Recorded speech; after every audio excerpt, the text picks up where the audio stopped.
அன்பு தமிழ் உறவுகளுக்கு வணக்கம். எக்ஸிட் போல் கடந்த 2 நாட்களாக எங்கு பார்த்தாலும், எந்த ஒரு செய்தி ஊடகத்தை பார்த்தாலும், எந்த ஒரு பொலிட்டிக்கல் யூடியூப் சேனலை பார்த்தாலும் இதே பேச்சாதான் இருக்கு. தேர்தலுக்கு முன்னாடி, வாக்குப்பதிவுக்கு முன்னாடி தான் இந்த கருத்து கணிப்பு, அந்த கருத்து கணிப்பு, இவர் தான் ஜெயிக்க போறாரு, அவர் தான் ஜெயிக்க போறாரு அப்படின்னு எல்லாம் சொல்லி நம்ம நிம்மதியை கெடுத்தாங்க. அப்படின்னு பார்த்தா வாக்குப்பதிவு முடிஞ்ச பிறகும் கருத்து கணிப்பு அப்படிங்கிற பேர்ல இந்த எக்ஸிட் போல தூக்கிட்டு வந்து நம்ம உயிரை வாங்கிட்டு இருக்கிறாங்க. இதுல ஒரு கருத்து கணிப்பு திமுக மறுபடியும் வெற்றி பெற்று தொடர்ந்து 2வது முறை ஆட்சி அமைக்க போறாங்க அப்படின்னு சொல்லுது. இன்னொரு கருத்து கணிப்பு அதிமுக தான் இந்த முறை வெற்றி பெற்று ஆட்சி அமைக்க போறாங்க அப்படின்னு சொல்லுது.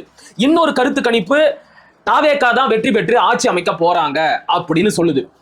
ஆளுக்கு அவங்களுக்கு சாதகமான கருத்து கணிப்புகளை எடுத்து வச்சுக்கிட்டு ரொம்பவும் உற்சாகமா பேசிக்கிட்டு இருக்கிறாங்க. ஆனா இந்த எந்த ஒரு கருத்து கணிப்புலையும் நாம் தமிழர் கட்சி இவ்வளவு வாக்கு விழுக்காட்டை பெறும், இத்தனை இடங்களை வெற்றி பெறும் அப்படின்னு சொல்லவே இல்லை. இன்னும் ஏன் நாம் தமிழர் கட்சி அப்படிங்கிற பேரை கூட போடல. மற்றவை அதர்ஸ் அப்படிங்கிற இடத்தோட நிறுத்திக்கிட்டாங்க. சரி, நாம அதை பத்தி பின்னாடி பேசலாம். இப்ப நான் ஏற்கனவே சொன்ன மாதிரி இதுவரைக்கும் வெளியான எல்லா எக்ஸிட் போலையும் எடுத்து பார்த்தா ஒரு கருத்து கணிப்பு திமுக மறுபடியும் வெற்றி பெற்று தொடர்ந்து 2வது முறையா ஆட்சி அமைக்க போகுது, ஸ்டாலின் ஒரு மிகப்பெரிய வரலாற்றை படைக்க போகிறார் அப்படின்னு எல்லாம் சொல்லுது. இன்னொரு கருத்து கணிப்பை எடுத்து பார்த்தா இல்ல அதிமுக தலைமையிலான கூட்டணி தான் இந்த முறை மாபெரும் வெற்றியை பெற்று எடப்பாடி பழனிசாமி தலைமையிலான அமைச்சரவை ஆட்சி அமைக்க போகுது அப்படின்னு சொல்றாங்க. இன்னொரு பக்கம் இந்த தவிட்டு தற்குறி கட்சிகளான தாவேகாவும் விஜயும் தான் வெற்றி பெற்று ஆட்சி அமைக்க போறாங்க அப்படின்னு சொல்லுது. இப்ப இந்த 3 கருத்து கணிப்புல ஏதாவது ஒண்ணுதான் சரியா இருக்கணும், கரெக்டா? இவங்க 3 பேர்ல யாராச்சும் ஒருத்தர் தான் வெற்றி பெற்று ஆட்சி அமைக்க போறாங்க. அது இன்னும் 4 நாள்ல தெரிஞ்சிட போகுது. அது வரைக்கும் பொறுமையா இருந்து தொலைச்சா என்ன? அதுக்குள்ள எக்ஸிட் போல் அப்படிங்கிற பேர்ல எதுக்காக கன்றாவிகளையும் கொண்டு வந்து வாந்தி எடுத்து அதை ஒரு கண்டென்ட்டா மாத்தி மக்களோட நிம்மதியை கெடுக்கணும்? இதுல இன்னொரு செய்தியையும் நாம கவனத்துல எடுத்துக்கணும். இப்ப இவங்க 3 பேர்ல யாரு ஜெயிச்சாலும் சரி, தமிழ்நாடும் தமிழ்நாட்டு மக்களும் தோத்து போயிடுவாங்க. இவங்க 3 பேருக்கும் எந்த ஒரு மாற்றமும் கிடையாது. கட்சி பேர்ல மாற்றம் இருக்கே தவிர மற்றபடி கருத்தியல் சார்ந்தோ கொள்கை சார்ந்தோ எந்த ஒரு மாற்றமும் இல்லை. திமுக ஒரு இலவச திட்டத்தை அறிவிச்சா அதை விட கூடுதலா அதிமுக ஒரு இலவச திட்டத்தை அறிவிக்கிறாங்க. இவங்க 2 பேரும் அறிவிக்கிற இலவச திட்டங்களை எல்லாம் பொறுமையா அமர்ந்து உட்கார்ந்து பார்த்துட்டு தாவேகாவும் விஜயும் இவங்க எல்லாரையும் விட கூடுதலா அதிகமா இலவச திட்டங்களை அறிவிக்கிறாரு. இப்ப இவங்க அறிவிச்ச இலவச திட்டங்களை நிறைவேற்றுவதற்கு போதுமான நிதி தமிழ்நாடு அரசு கிட்ட இருக்கா, இல்ல அந்த அளவிற்கான நிதி வருவாய் தமிழ்நாடு அரசுக்கு இருக்கா அப்படின்னு எந்த ஒரு யோசனையும் திட்டமும் இவங்க கிட்ட இல்ல. சரி, நிதி வருவாய விடுங்க, நிதி கையிருப்ப விடுங்க. இப்ப இவங்க அறிவிச்ச இலவச திட்டங்களை நிறைவேற்றணும் அப்படின்னா அதுக்கு ஆண்டொன்றுக்கு தமிழ்நாடு அரசுக்கு பல ஆயிரம் கோடி ரூபாய் தேவைப்படும். அந்த அளவிற்கான தொகையை வருமானத்தை ஈட்டுவதற்கு இவங்க 3 பேருக்கிட்டையும் ஏதாச்சும் திட்டம் இருக்கா அப்படின்னு பார்த்தாலும் எதுவுமே கிடையாது. வழக்கம் போல ஆட்சிக்கு வந்து இவங்க அறிவிச்ச இலவச திட்டங்களை நிறைவேற்றுவதற்காக கடன் வாங்குவாங்க. வாங்கின கடனுக்கு ஒரு நாளைக்கு பல 100 கோடிகளை வட்டியா கட்டுவாங்க. வர வரி வருமானம் எல்லாம் இப்படி வட்டியா போயிட்டா அரசாங்கத்தை நடத்துறதுக்கும் அடிப்படை கட்டமைப்புகளை மேம்படுத்துறதுக்கும் போதிய அளவிற்கு இந்த தமிழ்நாடு அரசு கிட்ட நிதி இருக்காது. அப்படிப்பட்ட சூழல்ல என்ன பண்ணுவாங்க? மக்கள் மேல வரிய போடுவாங்க, வரி சுமை அதிகரிக்கும், அதனால விலைவாசி அதிகரிக்கும். சோ இவங்க அறிவிக்கிற இலவச திட்டங்கள் இன்னைக்கு வேணும்னா நல்லா இருக்கலாம், இனிக்கலாம். ஆனா பிற்காலத்துல அதனால பாதிக்கப்பட போறது மக்கள் தான். ஆக மக்களோட வாழ்க்கையை பத்தியும் நாட்டோட எதிர்காலத்தை பத்தியும் நாட்டோட பொருளாதாரத்தை பத்தியும் எந்த ஒரு அக்கறையும் கவலையும் இல்லாம தான் தோன்றித்தனமா தற்குறித்தனமா இந்த 3 கட்சிகளும் இலவச திட்டங்களை வாரி இறைச்சி மக்கள் கிட்ட வாக்கு அறுவடை செஞ்சிருக்கிறாங்க. மக்களை எவ்வளவு மலிவா ஏளனமா இவங்க எடை போட்டு வச்சிருக்கிறாங்க பாருங்க. இலவச திட்டங்களை அறிவிச்சிட்டா போதும், இந்த மக்கள் அதுல மயங்கி நாக்க தொங்க போட்டுக்கிட்டு நமக்கு ஓட்டு போட்டுடுவாங்க அப்படிங்கிற ஒரு பண்ணையார் புத்தியில ஆளுக்கு போட்டி போட்டுக்கிட்டு இலவச திட்டங்களை அறிவிச்சு இந்த தேர்தல்ல போட்டி போட்டு மக்களை எதிர்கொண்டு இன்னைக்கு வாக்கையும் வாங்கி இருக்கிறாங்க. இன்னும் 4 நாள்ல இவங்கள யாரு ஜெயிக்க போறாங்க அப்படிங்கிறது நமக்கு தெரிய வந்துடும். ஆனா நான் முன்னாடியே சொன்ன மாதிரி இவங்கள யாரு ஜெயிச்சாலும் சரி, இந்த கருத்து கணிப்புகள் சொல்ற மாதிரி இவங்கள யாரு ஜெயிச்சாலும் சரி, தமிழ்நாடும் தமிழ்நாட்டு மக்களும் தோத்து போயிருவாங்க. ஏன்னா இன்றைக்கு இருக்கக்கூடிய நிதி நிலை, தமிழ்நாட்டோட பொருளாதார சூழல் அப்படி இருக்கு. ஒருவேளை தப்பி தவறி திமுகவே மறுபடியும் வெற்றி பெற்று 2வது முறையாக ஆட்சிக்கு வருது அப்படின்னே வச்சுக்குவோம். ஸ்டாலின் அவர்கள் மறுபடியும் முதலமைச்சரா ஆகுறாரு அப்படின்னே வச்சுக்குவோம். அப்படி மட்டும் நடந்துருச்சுன்னா அடுத்த 5 ஆண்டுகள்ல தமிழ்நாட்டோட கடன் சுமை இப்ப இருக்கிறத விட 1 மடங்கு இல்லைன்னா 2 மடங்கு அதிகரிச்சிருக்கும். இன்னைக்கு 10 லட்சம் கோடியா இருக்கிற தமிழ்நாட்டோட கடன் சுமை அடுத்த 5 ஆண்டுகள்ல 20 லட்சம் கோடியாக அதிகரித்தாலும் ஆச்சரியப்படுவதற்கு எதுவுமே இல்லை. அப்படி மட்டும் கடன் சுமை அதிகரித்து விட்டால் தமிழ்நாட்டின் பொருளாதாரம் ஒரு மாபெரும் நெருக்கடியில போய் சிக்கிக்கும். தமிழ்நாடும் தமிழ்நாட்டு பொருளாதாரமும் நெருக்கடியில சிக்கிக்குச்சு அப்படின்னா தமிழ்நாட்டின் குடிமக்களாகிய நம்முடைய நிலைமை என்ன ஆகும் அப்படிங்கிறத மக்கள் சிந்திச்சு பார்க்கணும். இலவச திட்டங்களுக்கு ஆசைப்பட்டு ஓட்டு போட்டோம்ல, அதற்கான பலனை நாம அடுத்த 5 ஆண்டுகள்ல கட்டாயமா அனுபவிக்க போறோம். அடுத்தது இன்னொரு கற்பனை, ஜஸ்ட் இமேஜின், சரியா? சீரியஸா எடுத்துக்காதீங்க. தப்பி தவறி இந்த தாவேகா தற்குறிகளும் விஜயும் வெற்றி பெற்று ஆட்சிக்கு வந்துடுறாங்க அப்படின்னா அடுத்த 5 ஆண்டுகள் கிடையாது, அடுத்த ஓராண்டிலேயே தமிழ்நாடு சுடுகாடா மாறிடும். தமிழ்நாடு மாபெரும் ஏழ்மை வறுமை நிலையில மாட்டிக்கும். இந்த நிர்வாக திறனற்ற தவிட்டு தற்குறிகளோட ஆட்சி அதிகாரத்துல தமிழ்நாடு அலங்கோலமா மாறிடும் அப்படிங்கிறது ஒரு பக்கம் இருந்தாலும், இவங்க அறிவிச்சிருக்கிறாங்கல்ல இலவச திட்டங்கள், அதையெல்லாம் நிறைவேற்றணும் அப்படின்னா தமிழ்நாடு அரசுக்கு ஆண்டொன்றுக்கு 1 லட்சம் கோடி ரூபாய் கூடுதலா தேவைப்படும். அந்த அளவிற்கான பெரிய தொகையை ஈட்டுவதற்கான எந்த ஒரு திட்டமும் தாவேகா கிட்டையும் இல்ல, தவிட்டு தற்குறியான விஜய் கிட்டையும் இல்ல. அப்ப அவங்களும் என்ன பண்ணுவாங்க? கடன் வாங்குவாங்க. இப்படி கடனுக்கு மேல கடனு, வாங்கின கடனுக்கு வட்டி, அந்த வட்டியை கட்டுறதுக்கு கடனு அப்படின்னு கடன் சுமை அதிகரிச்சுக்கிட்டே போனா நாட்டோட நிலைமை என்ன ஆகும் அப்படிங்கிறத மக்கள் சிந்திச்சு பார்த்து ஓட்டு போட்டு இருக்கணும். ஆனா இன்னைக்கு எல்லாமே கைய மீறி போயிடுச்சு. இனி வரப்போற பேராபத்தை எதிர்கொண்டுதான் ஆகணும். நான் உங்களை பயமுறுத்துறதுக்காக இதையெல்லாம் சொல்லல, இருக்கின்ற யதார்த்தத்தை எடுத்து சொல்றேன். சில தற்குறிகள் செஞ்ச தவறுனால ஒட்டுமொத்த தமிழ்நாடும் பாதிக்கப்பட போகுது. ஒட்டுமொத்த தமிழ்நாட்டு மக்களும் சிரமங்களை அனுபவிக்க போறாங்க. இப்ப என்ன பொறுத்த வரைக்கும் இது என்னுடைய தனிப்பட்ட கருத்து. இத கேட்டுட்டு இவன் வன்மத்துல பேசுறான், பொறாமையில பேசுறான், வெறுப்புல பேசுறான் அப்படின்னு எப்படி வேணும்னாலும் எடுத்துக்கோங்க. அதை பத்தி நான் கவலைப்படவே மாட்டேன், சரியா? இது முழுக்க முழுக்க என்னுடைய தனிப்பட்ட கருத்து. இப்ப தாவேகாவிற்கும் விஜய்க்கும் ஓட்டு போட்டாங்கல்ல, அந்த ஒவ்வொரு ஓட்டும் வேஸ்ட், குப்பைக்கு சமானம். விஜய்க்கும் தாவேகாவிற்கும் செலுத்திய ஒவ்வொரு வாக்குகளும் குப்பைக்கு சமானம். நாளைக்கே நீங்க விஜய்க்கும் தாவேகாவிற்கும் ஓட்டு போட்ட ஏதாச்சும் ஒரு தற்குறி அணிலை எதிர்கொண்டீங்க, சந்திச்சீங்க அப்படின்னா அவங்க கிட்ட பேசாதீங்க. எந்த ஒரு அரசியல் செய்தியை பத்தியும் விவாதிக்காதீங்க. சாலையில நடந்து போகும்போது மாட்டு சாணமோ இல்லைன்னா வேற ஏதாச்சும் ஒரு அசிங்கமோ இருந்தா மூக்க பொத்திக்கிட்டு துணிய தூக்கி பிடிச்சிக்கிட்டு ஒதுங்கி நடந்து போவீங்கல்ல, அப்படி அந்த தற்குறி அணில்களை பார்த்து ஒதுங்கி போயிருங்க. அதுதான் உங்களோட மன நிம்மதிக்கும் ஆரோக்கியத்திற்கும் ரொம்ப ரொம்ப நல்லது. விஜய்க்கும் தாவேகாவிற்கும் ஓட்டு போட்ட ஒவ்வொருத்தனும் சோசியல் டஸ்ட், குப்பைங்க. எதுக்கு ஓட்டு போட்டீங்க? ஏதாச்சும் ஒரு வேலிட் ரீசன் சொல்லுங்க. இதுக்காக நான் விஜய்க்கு ஓட்டு போட்டேன், இதனால இந்த நாடு இப்படி முன்னேற போகுது, அவர் அறிவித்த இந்த திட்டம் எனக்கு ரொம்ப பிடிச்சிருந்தது, அதனால நான் அவருக்கு ஓட்டு போட்டேன். ஏதாச்சும் ஒண்ணு சொல்லு.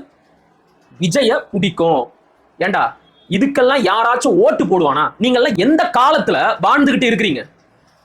படிச்சீங்களே தவிர பகுத்தறிவு அப்படின்னு ஒண்ணு அரக்காப்படி சைஸு காச்சும் உங்களுக்கு எல்லாம் இருக்குதா? சொல்லுங்க, இருக்குதா? இப்ப விஜய்க்கு ஓட்டு போட்டீங்கல்ல, அதனால ஏற்பட போற பலன் என்ன?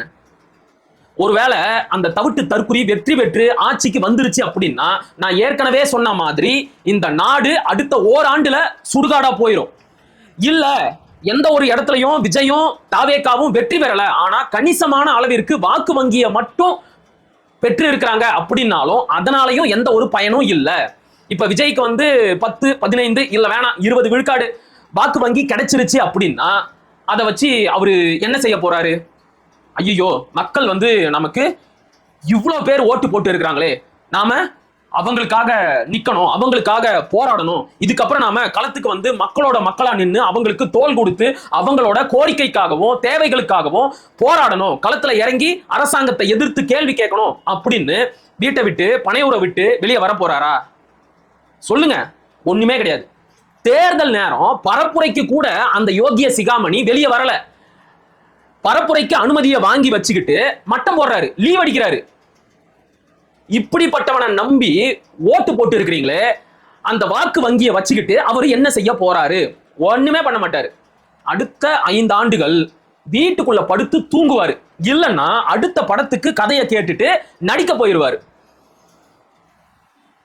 இதுக்குதான் நீங்க அவருக்கு ஓட்டு போட்டீங்களா? அவரோட அதிகபட்ச அரசியல் செயல்பாடு என்னவா இருக்கும் தெரியுமா? ஏதாச்சும் ஒரு அரசியல் பிரச்சனையை எடுத்துக்கிட்டு ட்வீட் போடுவாரு, இல்லைன்னா 2 பக்கத்துக்கு அறிக்கையை வெளியிடுவார். அவ்வளவுதான் அவருடைய அரசியல் கடமை, அத்தோட முடிஞ்சது. மற்றபடி வெளியே மக்களோட நின்று போராட்டத்தை எல்லாம் நடத்தவே மாட்டார். இப்போ சொல்லுங்க, விஜய்க்கும் தாவேகாவிற்கும் போட்ட ஓட்டுகள் குப்பைதானே? அதனால என்ன பயன் இருக்கு?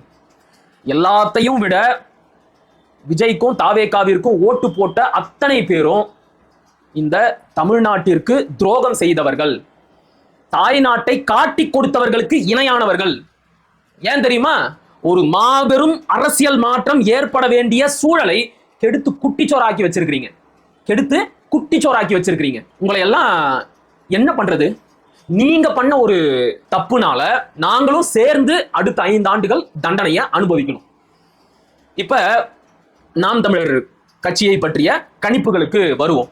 இப்ப தொடக்கத்திலேயே சொன்ன மாதிரி எந்த ஒரு எக்ஸிட் போல்லையும் நாம் தமிழர் கட்சியை பத்தியோ அந்த கட்சி இத்தனை இடங்களை வெற்றி பெறும், இவ்வளவு விழுக்காடு வாக்குகளை பெறும் அப்படின்னும் சொல்லவே இல்லை. ஏன் நாம் தமிழர் கட்சி அப்படிங்கிற பேரை கூட குறிப்பிடவே இல்லை. இது ஒன்றும் நமக்கு புதுசு கிடையாது. கடந்த 15 ஆண்டுகளாக இந்த ஊடக புறக்கணிப்பை எதிர்கொண்டுதான் இந்த அளவிற்கு நாம் தமிழர் கட்சி வளர்ந்து இன்றைக்கு தமிழ்நாட்டில் அங்கீகரிக்கப்பட்ட ஒரு மாநில கட்சியாக வளர்ந்திருக்கு. என்னைக்கு மட்டும் கிடையாது, என்னைக்குமே இவங்க நடத்தின கருத்து கணிப்புல நாம் தமிழர் கட்சியை ஒரு பொருட்டாக இவங்க எடுத்துக்கொண்டதே கிடையாது. எப்பவுமே நாம அதர்ஸ் தான், மற்றவை தான். இவங்களோட கணிப்புகளை எல்லாம் மீறி அதையெல்லாம் உடைச்சு எரிஞ்சிட்டு தான் இன்னைக்கு நாம இந்த அளவிற்கு உயர்ந்து வளர்ந்து நிக்கிறோம். அதே தான் இந்த தேர்தலையும் நடக்கும். எழுதி வச்சுக்கோங்க. எந்த ஒரு கொம்பனாலையும் எந்த ஒரு நடிக தவிட்டு தற்குறியாலையும் நாம் தமிழர் கட்சியோட வாக்கு வங்கிய சரிக்க முடியாது. நாம் தமிழர் கட்சியோட வாக்கு வங்கி உயரும். எழுதி வச்சுக்கோங்க. இதுதான் நடக்கும். அது மட்டும் இல்லாம நாம் தமிழர் கட்சி தன்னுடைய வெற்றி கணக்கை இந்த தேர்தலில் இருந்து தொடங்க போகுது. நிச்சயமா இது நடக்கும். நீங்க பொறுத்திருந்து பாருங்க. அதனால இந்த கருத்து கணிப்புகளை எல்லாம் நம்பி நீங்க மனச்சோர்வு அடைஞ்சிடாதீங்க. இந்த கருத்து கணிப்புகள் என்றைக்குமே மக்களோட மனநிலைய முழுமையா பிரதிபலித்ததே கிடையாது. 2011 இருந்து நடந்த எல்லா தேர்தலோட கருத்து கணிப்பையும் எடுத்து பாருங்க. இது 2021 தேர்தலை பற்றி தினமணி வெளியிட்ட ஒரு கேட்லாக். இதுல 2011 தேர்தல்ல இருந்து வெளியிடப்பட்ட கருத்து கணிப்புகளோட முடிவுகள் கொடுக்கப்பட்டிருக்கு. எந்த ஒரு கருத்து கணிப்புமே மக்களோட மனநிலைய முழுமையா வெளிப்படுத்தவே இல்லை. 2011 சட்டமன்ற தேர்தலின் போது 9 கருத்து கணிப்புல 3 கருத்து கணிப்பு திமுக தான் மறுபடியும் ஆட்சி அமைக்கும் அப்படின்னு சொன்னாங்க. 6 கருத்து கணிப்பு அதிமுக கூட்டணி தான் ஆட்சி அமைக்கும் அப்படின்னு சொன்னாங்க. ஆனா அந்த தேர்தல்ல அதிமுக தலைமையிலான கூட்டணி 203 இடங்களை வெற்றி பெற்று ஒரு மாபெரும் சாதனையை படைச்சாங்க. தமிழ்நாட்டோட ஒட்டுமொத்த 234 தொகுதியில அதிமுக கூட்டணியே 203 தொகுதிகளை வெற்றி பெற்றாங்க. திமுக எதிர்கட்சி அந்தஸ்தை கூட இழந்துருச்சு. மொத்தமாகவே அந்த கூட்டணி 31 இடங்கள்ல மட்டும்தான் வெற்றி பெற்றாங்க. இந்த ஒரு நிலைய எந்த ஒரு கருத்து கணிப்பும் வெளியிடவே இல்லை. அதே மாதிரி தான் 2016லயும் திமுக வெற்றி பெற்று ஆட்சி அமைச்சிரும், அதிமுக தோத்துரும் அப்படின்னு சொன்னாங்க. ஆனா அன்னைக்கு என்ன நடந்துச்சு? 134 தொகுதிகள்ல அதிமுக தனித்து நின்றே தனி பெரும்பான்மையோடு வெற்றி பெற்று ஆட்சிக்கு வந்தாங்க. 98 இடங்களை பெற்று திமுக முக்கிய எதிர்கட்சியா வந்தாங்க. பல இடங்கள்ல மக்கள் நல கூட்டணி அதிமுக எதிர்ப்பு வாக்குகளை பிரித்து திமுகவோட தோல்விக்கு காரணமா இருந்தாங்க. இத எந்த ஒரு கருத்து கணிப்பும் கணிக்கவே இல்லை. இதேதான் 2021லயும் நடந்துச்சு. இப்படி இவங்க வெளியிடுற கருத்து கணிப்புகள் அப்படிங்கிறது முக்கால்வாசி கற்பனை தான், பொய் தான். இத நம்பி நீங்க உங்களுடைய மனசை தளர விட்டுறாதீங்க. தைரியமா இருங்க. நாம் தமிழர் கட்சி ஒரு மாபெரும் வெற்றியை இந்த தேர்தல்ல பெற போகுது. எது இல்லைனாலும் சரிங்க, நமக்கு நம்முடைய உழைப்பு துணை இருக்கு. நான் அடிச்சு சொல்லுவேன், வேற எந்த கட்சி வேட்பாளரும் கொடுக்க முடியாத ஒரு உழைப்பை நாம் தமிழர் கட்சி வேட்பாளர்கள் கொடுத்தாங்க. வேற எந்த கட்சி தலைவரும் கொடுக்க முடியாத உழைப்பை அண்ணன் சீமான் அவர்கள் இந்த தேர்தல் களத்துல கொடுத்தாரு. தன்னுடைய சக்திக்கு மீறி உழைச்சாரு. நாம் தமிழர் கட்சி வேட்பாளர்கள் ஒவ்வொருத்தரும் அவங்களுக்கு ஒதுக்கப்பட்ட தொகுதிகளோட மூளை முடுக்கெல்லாம் போய் மக்களை சந்திச்சு தங்களுடைய கொள்கையையும் கருத்தையும் விதைச்சு பரப்புரை செஞ்சிருக்காங்க. அதற்கான பலன் நிச்சயமா கிடைக்கும். அதுதான் இயற்கையின் நியதி. இதை நான் சொல்லல, நம்முடைய தமிழ் மறை 2000 ஆண்டுகளுக்கு முன்னாடியே தெய்வத்தான் ஆகாதெனினும் முயற்சிதன் மெய் வருத்த கூலி தரும் அப்படின்னு தெளிவா சொல்லிட்டு போயிருச்சு. தெய்வத்தாலேயே ஒரு காரியம் முடியல அப்படின்னா கூட நம்முடைய உடம்ப வருத்தி, நம்முடைய மெய்ய வருத்தி நாம கொடுக்கிற உழைப்புக்கும் முயற்சிக்கும் நிச்சயமா ஒரு பலன் இருக்கு அப்படின்னு நம்முடைய மறை சொல்லுது. அப்படி இந்த களத்துல உண்மையும் நேர்மையுமாக உழைத்த நாம் தமிழர் கட்சியின் வேட்பாளர்கள் அண்ணன் சீமான் இவங்களோட எல்லாருடைய உழைப்புக்கும் ஒரு பலன் உண்டு. நாம நம்முடைய உழைப்பை நம்பி இந்த களத்துல நின்று இருக்கிறோம். மற்றவங்க எல்லாருமே பணத்தை நம்பி தான் நின்னாங்க. தாவேகா உட்பட அவங்க மாற்று சக்தியே கிடையாது. அவங்களும் ஓட்டுக்கு காசு கொடுத்தாங்க. மற்ற தொகுதிகளை விடுங்க, என் தொகுதியில ஓட்டுக்கு காசு கொடுத்தாங்க, கூட்டம் கூட்டுறதுக்கு காசு கொடுத்தாங்க. இல்லைன்னு மறுக்க முடியுமா? தாவேகா வேட்பாளர் கபில் அவர்களால அவர் மேல தேர்தல் ஆணையம் சார்ஜ் ஃபைல் பண்ணிருக்கு. மறுக்க முடியுமா அவரால? இவங்க தான் மாற்றா? இவங்களை நம்பித்தான் இத்தனை லட்சம் பேர் ஓட்டு போட்டீங்களா? கேவலம். ஆக மக்களே, தைரியமா இருங்க. ஒரு மாபெரும் வெற்றியை நாம் தமிழர் கட்சியும் அண்ணன் சீமான் அவர்களும் பெறப்போகிறார்கள். இறுதியாக ஒரே ஒரு கோரிக்கை, வேண்டுதல், எப்படி வேணும்னாலும் எடுத்துக்கோங்க. வருகின்ற 4ஆம் தேதி பெற்றோர்கள் தயவு செஞ்சு உங்களுடைய பிள்ளைகளுக்கு பக்கத்திலேயே இருந்து அவங்கள பாதுகாப்பா கவனிச்சுக்கோங்க. ஏன்னா சில காணொளிகள் ரீல்ஸை எல்லாம் பார்க்கும்போது ரொம்ப பயமா இருக்கு. இந்த தவிட்டு தற்குறி விஜய் அவர்கள் தோல்வி அடைஞ்சிட்டாரு அப்படின்னா அந்த தோல்வியை பல குழந்தைகளால தாங்கிக்கவே முடியாது. அவங்க இந்த தவிட்டு தற்குறி மேல அவ்வளவு நம்பிக்கையையும் பாசத்தையும் அன்பையும் வச்சிருக்கிறாங்க. அதுக்கெல்லாம் இந்த தவிட்டு தற்குறி தகுதியே இல்லாத ஒரு பிறவி அப்படின்னாலும் அந்த குழந்தைகள் அவ்வளவு அன்பையும் பாசத்தையும் வச்சிருக்கிறாங்க. இவருடைய தோல்வியை இவங்களால ஏத்துக்க முடியுமான்னு தெரியல. இப்பவே சில பேர் உங்களுடைய தலைவர் தோத்துட்டாருன்னா என்னடா பண்ணுவீங்க அப்படின்னு கேட்டா, நாங்க உயிரை கொடுக்கவும் தயாரா இருக்கிறோம். ஒரு அம்மாலாம் பேசுது, நான் கர்ப்பமா இருக்கிறேன், விஜய் ஜெயிக்கல அப்படின்னா நான்லாம் என் கருவை கலைச்சிட்டு நான் தூக்கு மாட்டிக்குவேன் அப்படின்னு எல்லாம் பேசுது. தயவு செஞ்சு பெற்றோர்களும் உறவினர்களும் உங்களுக்கு பக்கத்துல இருக்கிற விஜய் ரசிகர்கள், ரசிகைகள், பிள்ளைகள் எல்லாரையும் பாதுகாப்பா கவனிச்சுக்கோங்க. அது ரொம்ப ரொம்ப முக்கியம். சரியா? இறுதியா ஒரே ஒரு புத்தக பரிந்துரை. MSS பாண்டியன் ஒரு திராவிட ஆய்வாளர் தான், இருந்தாலும் பரவாயில்ல. அவர் எம்ஜிஆரை பற்றி பிம்பச்சிறை அப்படின்னு ஒரு புத்தகத்தை எழுதி இருப்பாரு. ரொம்ப அருமையான புத்தகம். விஜய் அவர்கள் அரசியலுக்கு வந்த காலம் தொட்டு இன்னைக்கு வரைக்கும் இந்த புத்தகத்தை படிங்க அப்படின்னு நான் பல நண்பர்களுக்கு பரிந்துரை செஞ்சிருக்கிறேன். ஸோ வாய்ப்புள்ள உறவுகள் நீங்களும் அந்த புத்தகத்தை வாங்கி படியுங்க. எம்ஜிஆர் அவர்கள் திரைப்படங்கள்ல தன்னை ஒரு நல்லவராக காட்டிக்கொண்டு அந்த பிம்பத்தை பயன்படுத்தி எப்படி தமிழ்நாட்டில் ஆட்சி அதிகாரத்துக்கு வந்தாரு அப்படிங்கிறத MSS பாண்டியன் அவர்கள் அந்த புத்தகத்துல தெளிவா எடுத்து சொல்லி இருப்பாரு. இப்ப அதே டெக்னிக்கை தான் விஜய் அவர்களும் பயன்படுத்தி இருக்கிறார். அது ஓஜி தற்குறி அப்படின்னா இது நவீன கால தற்குறி, அவ்வளவுதான். மற்றபடி ரெண்டு பேருக்கும் பெரிய வேறுபாடெல்லாம் கிடையாது. எம்ஜிஆர் அவர்கள் எங்களுடைய தேசிய தலைவருக்கு உதவி செய்தார், அதற்கான நன்றி எங்களுக்கு எப்பவும் உண்டு. அதுக்காக நாங்க அவரை மதிக்கிறோம், போற்றோம். ஆனா அவர் தமிழ்நாட்டுக்கும் தமிழ்நாட்டு மக்களுக்கும் நிறைய கெடுதல் செஞ்சிருக்கிறார். அதையும் நாங்க சீர்தூக்கி பார்த்துதான் எங்களுடைய விமர்சனங்களை வைக்க முடியும். வாய்ப்புள்ள உறவுகள் அந்த பிம்பச்சிறை என்கின்ற புத்தகத்தை வாங்கி படியுங்க. எந்த அளவிற்கு ஏமாந்து போயிருக்கிறீங்க அப்படிங்கிறத புரிஞ்சுக்குவீங்க. மீண்டும் ஒரு காணொலியில் சந்திப்போம். அதுவரை இணைந்திருங்கள். இது உங்கள் நெற்றிக்கண். நான் உங்கள் அசோக்குமார் மகிழன். படிப்போம், பகிர்வோம், பயன்பெறுவோம், கற்போம், கற்பிப்போம், களமாடுவோம். தமிழ் வெல்க, தமிழர் வாழ்க, தமிழ்நாடு வளர்க, தமிழ் தேசியம் மலர்க, மலர்க, மலர்க. நன்றி, வணக்கம்.